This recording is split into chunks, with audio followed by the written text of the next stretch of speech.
after building multiple seven-figure businesses and working with hundreds of entrepreneurs. I've noticed how some people have bad money habits that are making them poor. So today in this video, I will explain 5 bad money habits that are quietly holding you back and how you can break out of them. The first habit is mental accounting.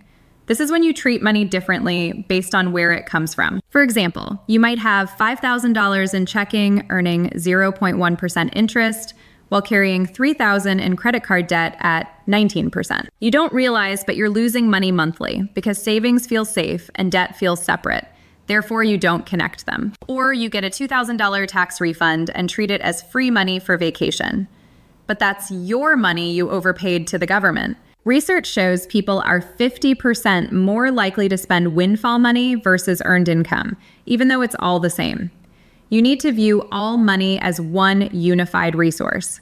Every dollar should work toward your goals, regardless of which account it's in. Use a net worth tracker so you can make rational decisions about allocation. The second habit is ignoring opportunity cost, and that is what you give up when choosing one option over another. Most people only see immediate costs, not what else that money could do. Imagine this. You are spending $200 monthly on unused subscriptions that amount to $2,400 annually. Invested in an index fund at 10% returns, that becomes over $150,000 in 20 years. That's the opportunity cost nobody discusses. Or buying a new car that depreciates 20% immediately. You could buy a 3-year-old car instead and invest the $15,000 difference, and it will grow to over $40,000 in 10 years. You're not spending $15,000 today. You're spending $40,000 of future wealth. Ask before every major purchase, what else could this money do for me? This question has redirected hundreds of thousands of dollars toward investments that actually compound. Third is lifestyle creep without intention. As income increases, spending rises to match. You get a raise and immediately you upgrade your apartment and lease a nicer car. When this happens automatically, you're on the income treadmill, which is making more but never getting ahead. Federal Reserve research shows Americans making over $100,000 live paycheck to paycheck at nearly the same rate as those under $50,000. The difference isn't income, it's intentionality. Here's my solution. Every income increase follows the 50-30-20 upgrade rule. 50% to investments, 30% to lifestyle improvements you want, 20% to experiences or giving.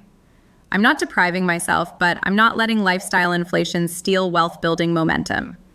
Make these decisions proactively before money hits your account. Fourth is optimizing pennies while ignoring thousands.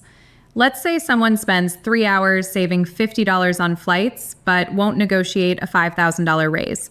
They clip coupons for $20, but won't review insurance policies, saving $2,000 annually. Small optimizations feel safe. Big moves feel scary. But your time and energy are finite. Studies show 70% who negotiate salary get increases averaging over $5,000. That's 250 hours of minimum wage in one conversation. Negotiating salary, refinancing debt, optimizing taxes, choosing right investments. All of these add tens or hundreds of thousands to your net worth. Handle big rocks first, then optimize small stuff. Fifth is making money decisions on emotion, not data. Fear makes you sell at market bottoms. FOMO makes you buy at peaks. Guilt makes you overspend on gifts. Ego makes you lease cars to impress people you don't like. I lost $30,000 early on making decisions based on excitement rather than numbers. That taught me the 48-hour rule. Any decision over $1,000, write down numbers, sleep 2 nights, review with fresh eyes. I started tracking every financial decision and outcome. Patterns emerged. Emotional decisions cost me money 80% of the time. Data-driven decisions made me money 75% of the time. Build the pause habit. Create space between impulse and action. Run the numbers. If it makes sense without emotion, move forward confidently. These 5 habits cost more than you realize. Every one is fixable today. Pick one habit and commit to changing it this week. Wealth isn't built through one massive decision, but hundreds of small, intentional choices compounded over time. If you found this valuable, subscribe for more videos on building real wealth, and check out my next video on the exact investment strategy I use.